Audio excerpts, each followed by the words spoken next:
here on beautiful Bainbridge Island, where record temperatures are setting in as high as 106 degrees. It's a great day to go to the beach and cool off. And with this heat wave, all the big stores are sold out of air conditioners and fans. So what I want to do today is head over to my shop and we'll do a type of Mythbusters experiment and see if we can build a homemade air conditioner. All right, let's head over to the shop. Okay, if you look on the internet and YouTube, you'll find several videos on how to make a do-it-yourself air conditioner. And one that keeps popping up with great claims of success is where you take a coil of copper tubing and you zip tie it to the front of a box fan, and then you pump cold ice water through this tubing. So then the fan is blowing over the tubing, and which in turn will then cool your room. All right, let's have some fun and we'll put this myth to the test. I got an igloo cooler. I got some 1/4-inch copper pipe. I got 40 feet of it, two 20-foot rolls. I got one roll of 3/8-inch clear pipe, tubing I should say. Here's a section here that's 1/2 inch of the clear tubing. I got some reducers. These are some barb fittings, 1/2 inch to 3/8. I got a coupling for the copper tubing. We're gonna be joining that in the center. I got some old hose clamps, some small hose clamps. Here is a pump from a pond. This is 290 gallons per hour pump. I got a thermometer. All right, let's get busy because it's getting hot out there. All right, I got a 1/4-inch drill bit going right here with the hole. We're gonna put a second hole right underneath it. All right, I'll flip the cooler around, and in this corner, I'm gonna put a 5/16-inch hole for the cord. All right, I'm gonna poke this tubing right through this bottom hole.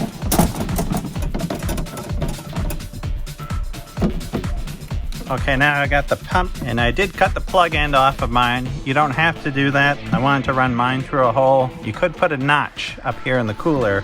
Okay, so what I just did is I took this reducing barbed fitting and I got 1/2 inch on this side. I got 3/8 tubing on that side. That's just a little adapter for the pump to go from the pump to this 1/4-inch tubing, right? This will all be submerged in ice water. The water will be taken up by the pump, go through the copper tubing, up and out, right? Now the inlet copper tubing right here, and what I want this tubing to do is to have the incoming water go over the top of the ice, get real cold, go to the bottom, get sucked up by the pump, and pump back out in front of the fan. And now I got this copper tubing, and I'm going to start to attach the copper tubing to the grill of the fan with some zip ties.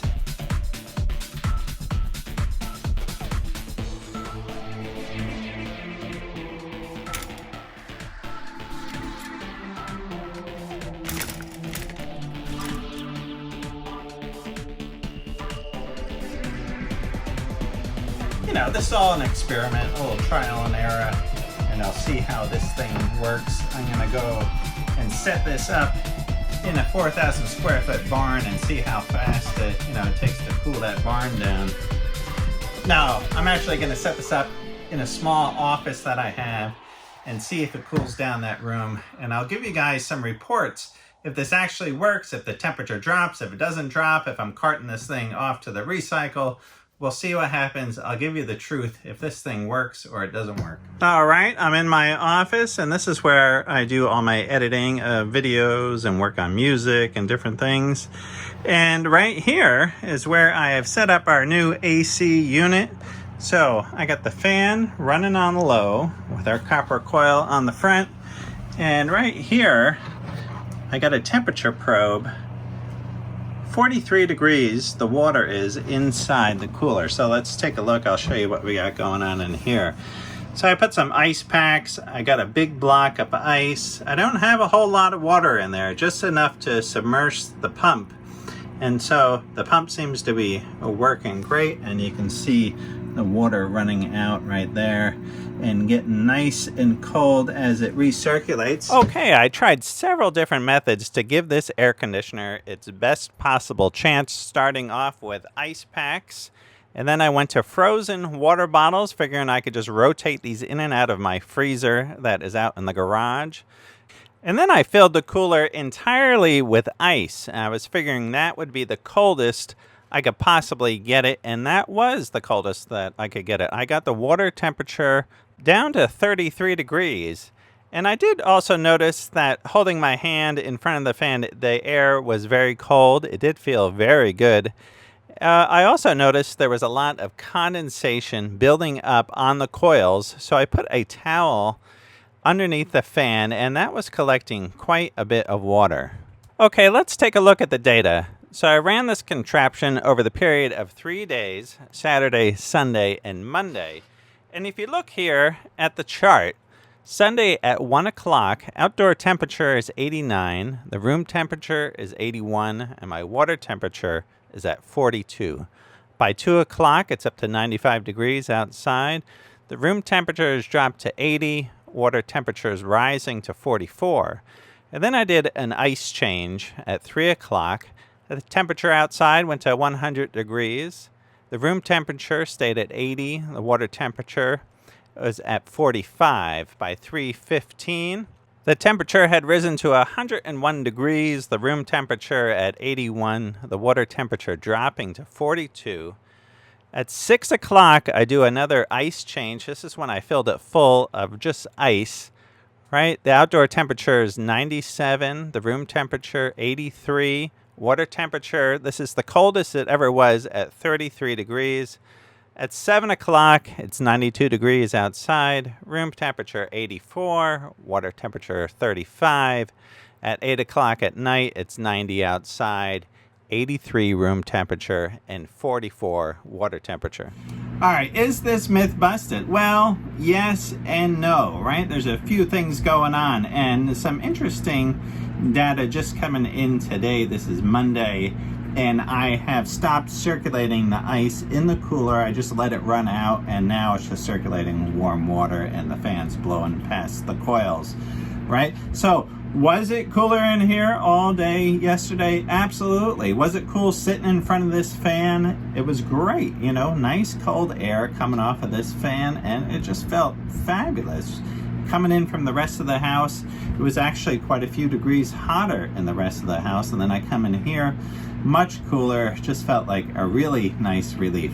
Okay, so I stopped circulating the water in the cooler a few hours ago and just let it go warm.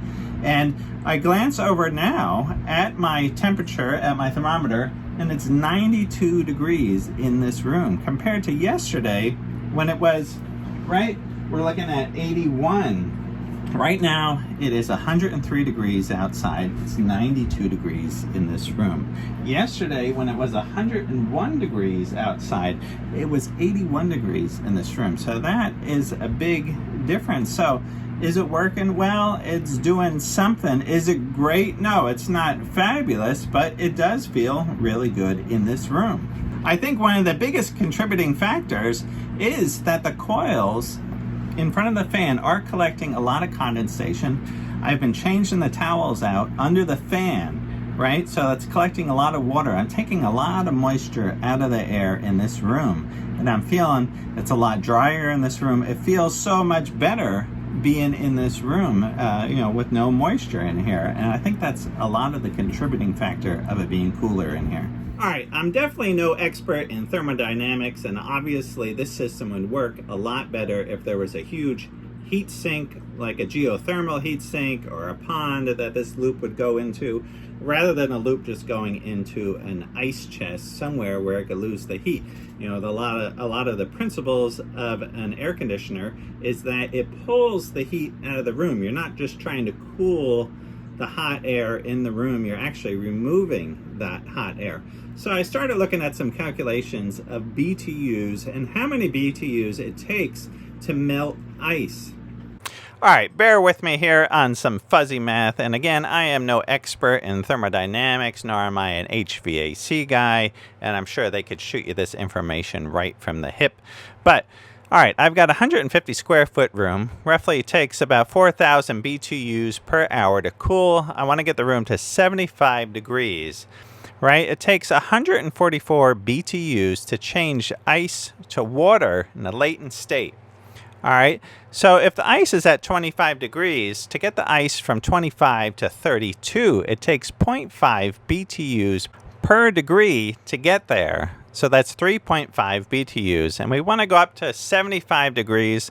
So we take 75 minus 32, that equals 43. We multiply that times 1 BTU. That adds up to, right, 43 BTUs.